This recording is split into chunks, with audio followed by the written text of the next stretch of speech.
that's why the monkey was drinking vodka. I am Groot. We are beginning our podcast now, and we hope that you won't leave just because of that first sentence. We just watched All Hail the King again. Well, it was their first time, so it was my third time, I think. Stop! Okay, so we have with us Ariel. Hi there. He's Iron Man, kinda. Yeah. Except no mustache. No, I'm not. Yes, Listen. I'm not Iron Man. It's just that Iron Man is my favorite superhero because he's badass and has a cool mustache. I am Groot. Yeah, he's Groot. Roy is Groot. I am Groot. And I'm Ari, Hawkeye. I'm unappreciated, but I'm still awesome. I am Groot. Okay, In the comics you are, but not in the movie. Yeah. Which is in the sad. movies, I kind of need a boost. Yeah. You hear the Marvel cha-ching, cha-ching. I am playing the world's smallest Okay. violin. Okay, the first topic we're gonna be talking about today is that how will Not the Guardians of the overall Galaxy topic is going to be. Yeah. Okay, the overall topic that we're going to be talking about today is how will Guardians of the Galaxy affect the Marvel Cinematic Universe? We won't have much time to talk because we're about to go to watch Teenage Mutant Ninja Turtles, but I'm sure we could squeeze a good 10 minutes out And of don't this. forget to watch that review later. Yeah, we're gonna review that too. So, how will how will Guardians of the Galaxy affect the Marvel Cinematic Universe? Well, it'll definitely. Well, don't forget about the Thanos, the Infinity Stones, and also the Infinity Gauntlet. Yeah, the Infinity Gauntlet was first seen. Gauntlet, stop messing me up. The Infinity Gauntlet was first seen in the Thor movie when in Odin's Hall of stuff. Well, Roy just had to step out to be Groot for a second, so it's just gonna be me and Ariel. So you're gonna have to deal. So it was seen first in his Hall of Thingamajiggers. Along with, actually surprisingly, we saw the Eye of Agamotto, which I assume is the Eye of Agamotto. Yeah. From that Doctor Strange gets his powers from. Awesome. Of course, he got name dropped in. I can't believe I didn't notice all these things. Yeah, it's same thing with me. I really had to pause every second.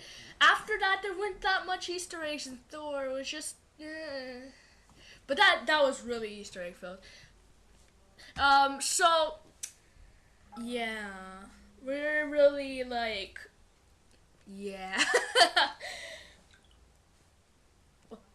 Sorry, Ariana also has to do something.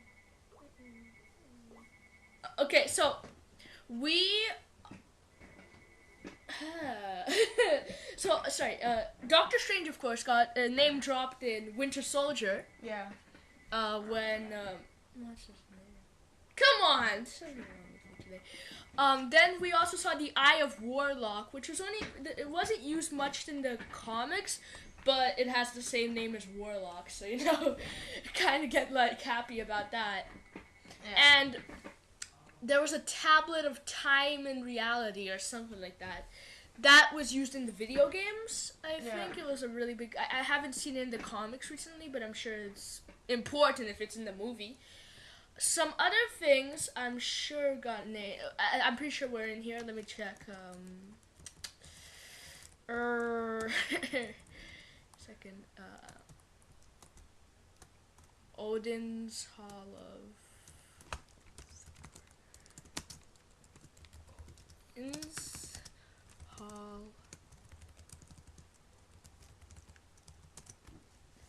Here we go. I should be getting it in a second. I just forgot some of them, so we need to go back and look at them. In the meantime, yeah, our internet's really bad. Don't scratch me. Sorry. So yeah, of course, in Marvel's known for their really non-subtle Easter eggs. They've had, of course, Captain America's shield and Iron Man, and of course they had in the second one we got a straight-on look on how the shield would look. Yeah. No, we got half of the shield. But that's because Iron Man and Captain America are both in the Avengers. Yeah, and, most movies of like single just the characters, not the full Avengers, is filled with Easter eggs from other superheroes that are in the Avengers. Yeah, there was like this thing where Hulk got struck by lightning in the Incredible Hulk movie, and then he started throwing like rocks at the sky. So we're just talking about Easter eggs. Roy just came back, and I am Groot. Yeah, no, you aren't. Stop saying that. It's not. I'm Batman. Even better. So, stop it. Turn it off. Turn it off right now. I'm sorry. Put on vibrate.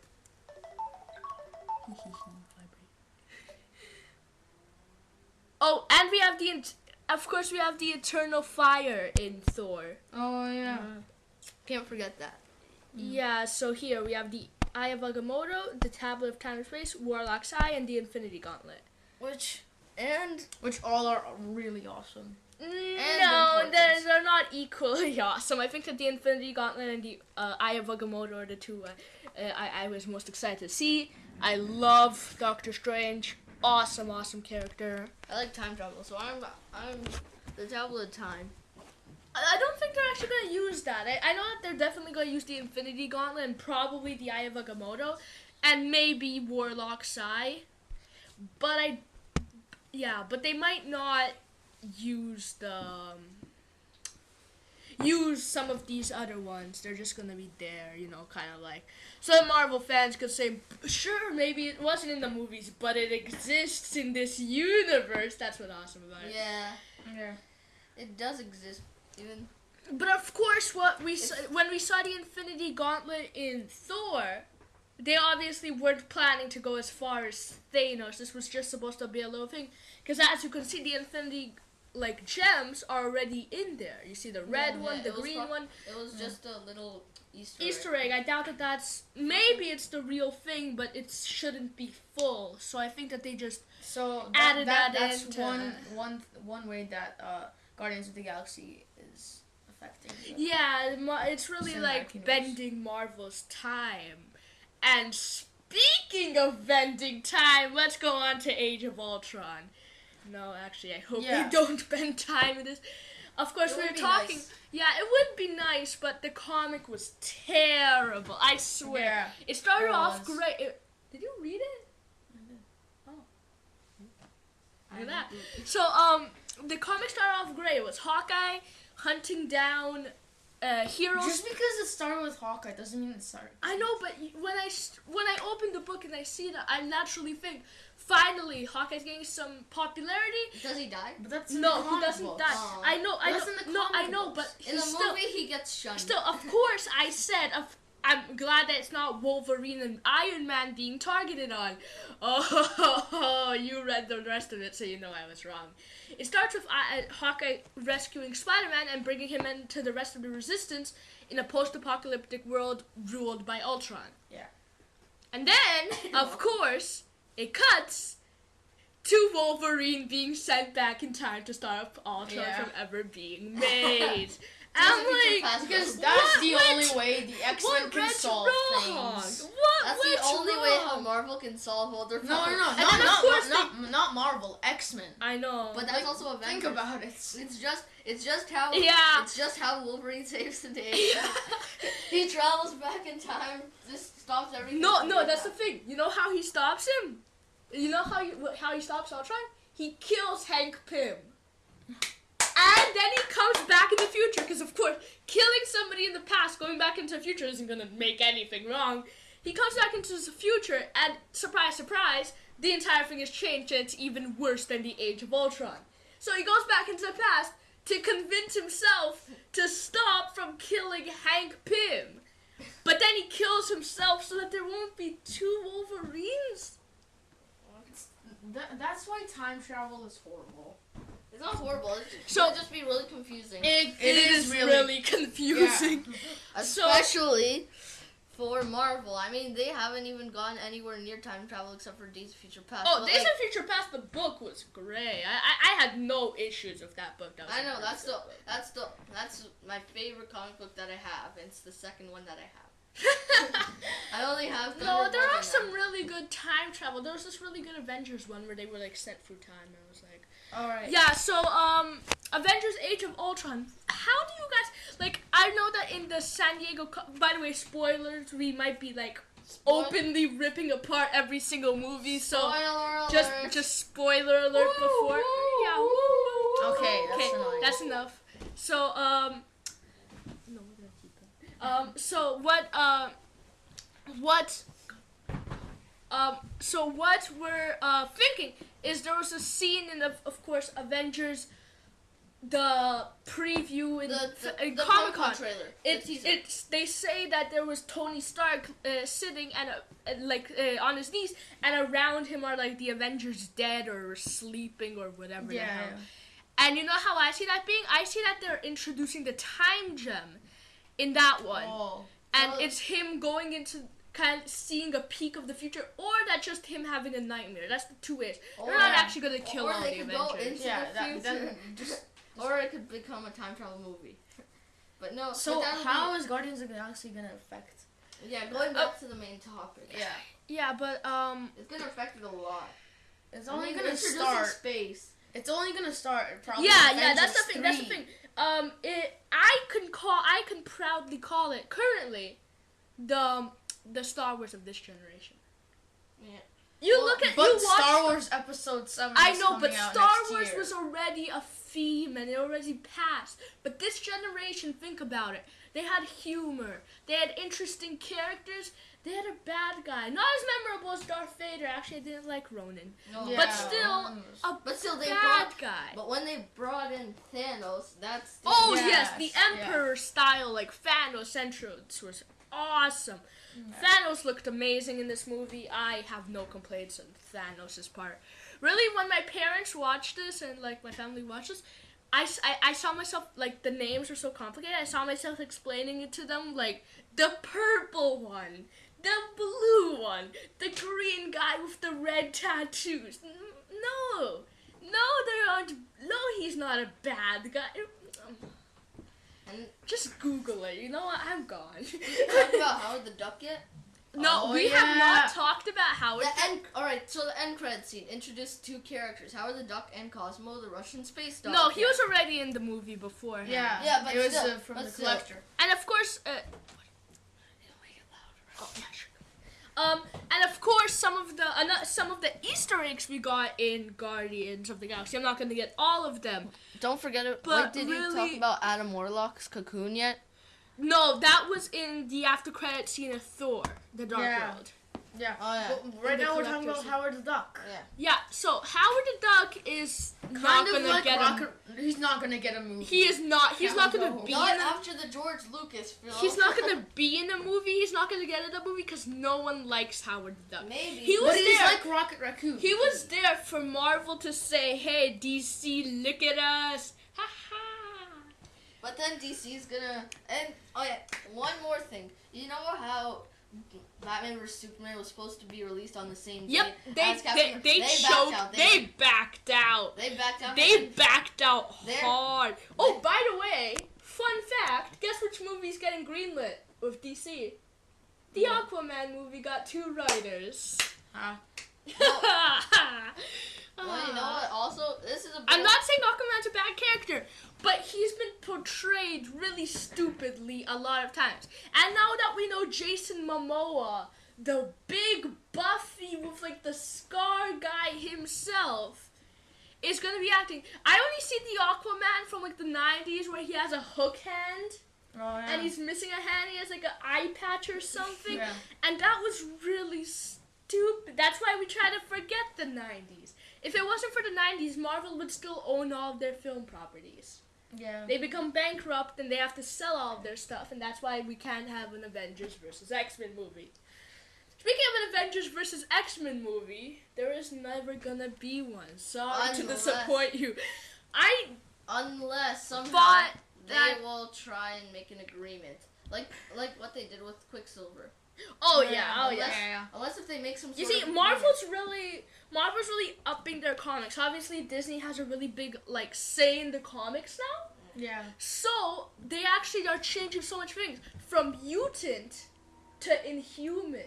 Yeah. So now instead of X-Men owning them, now Marvel owns them, and they could use them in movies. Yeah. So they could even possibly. Yeah. They could even possibly use Wolverine. Like Toro in Original Sin, spoiler alert, Toro was assumed to be a mutant, of course, Human Torch's sidekick in the World War II. Yeah. It turns out that he's Inhuman. Really? Yeah, which is, of course, Inhumans, for all those fans that don't know, then you're not fans. Everyone that doesn't know, technically. So. Yeah. Yeah, I know. 50% of you or more, or less. I don't know. Inhumans have been getting this really big push recently. They were experimented on. They were humans, and then they were experimented on. They look like humans until they're exposed to gas, Terrigen gas, Yeah. Terrigen mist, Yeah. and then they turn into monsters or powers or anything. Of course, the movie recently got greenlit with the script is already done. Okay. And it's already announced that, yes, this is going to be one of Marvel's movies. Listen, Marvel announced entering like the cinematic universe. Exactly. Now, let's see. Let me explain something about Agents of S.H.I.E.L.D. Of course, you guys didn't watch it, but still. Skye, which is one of the characters. Spoiler alert again. Don't do the beep beep beep sound. Skye looks like a human, but it's been announced that her parents are monsters. She's Inhuman. I'm pretty sure I could guarantee that she is Inhuman. Well, if her parents are Exactly. monsters, How could her parents be monsters and she looks exactly like a human? Looks perfectly fine. She's Inhuman. Yeah. Well, then Then I That don't know. means green. This is democracy manifest. That and but one more thing. This might be this is probably off task, but I just had to say topic. this. Off topic, but Coulson, Not Inhuman. Don't even. he's not Inhuman, but this might be for like I don't know, an Agents of S.H.I.E.L.D., but he in Thor on the way to Thor's hammer. Oh yeah, that. Yeah. There was I mentioned a theory that Coulson is actually a superhuman, He's a but that's super just a joke I made. It's not. I doubt that that's actually real. It could. It It could be real. could. But what we do know is that to bring Coulson back to life, as was stated in Agents of S.H.I.E.L.D., again, spoiler alert for Avengers, if you were living under a rock and didn't hear that Coulson died. In Avengers, of course, he gets stabbed by Loki, Yeah. and then he gets brought back in Agents of S.H.I.E.L.D. Of course, Right. he's alive now. And for the longest time, people were thinking, what, is he a life model decoy? Is he a robot? What? No, it was actually He's a revealed that to survive, he was injected with Kree blood. Okay. So, could we be having Coulson as Captain Marvel? Not What? Captain Marvel, Captain Marvel. Could be. Marvel. He's an alien. Yeah. So So what I'm thinking is, Skye turns into a type of Miss Marvel Inhuman, because she was also injected with that Kree blood when she got shot. So Skye becomes also a kind of Miss Marvel-y type Inhuman. Now she has a mix of those powers, and Coulson becomes kind of like her mentor. He's already her mentor in this. That could work. That could, because Miss That could Marvel work is very set. Miss Marvel is set to appear in Avengers: Age of Ultron. Oh. I see the team appearing and just Skye taking over. Right in time. The season 2 is coming out in September. This September. only Okay. in less than a month. In less than a month, we're gonna have season 2. Already, we see them filming with a guy with his hand painted grayish blue. Roy had to Okay. step out again. With his hand painted grayish blue. So, what could that be? I think that could either be an unfinished makeup Kree Okay. or an absorbing man. I think it's more likely to be an absorbing man. I think it's more likely to be the Kree, you know, because, like, here, what I think is the absorbing man hasn't been introduced yet, and this is just episode 1, season 2. So I think that they're going to reinstate all that they said before. Okay. Maybe absorbing man could be, like, the villain for this, for the first episode. But I really see, because there have been set reports that the man with the arm that's painted grayish bluish. Listen, Yeah. guys, we're soon gonna need to wrap this up. Okay, yeah, it's 5 minutes, and do we have 5 minutes or? And also, did you already tell them so? We're talking about season 2 of Agents of S.H.I.E.L.D. So, just a second. So what I see is it being Absorbing Man being kind of like the villain for episode 1. And yeah, I'm excited for the TV show. That concludes our podcast. Thank you guys for watching. Please subscribe. We're going to be having a Facebook page opening up, and you could reach us at actionfancast@gmail.com.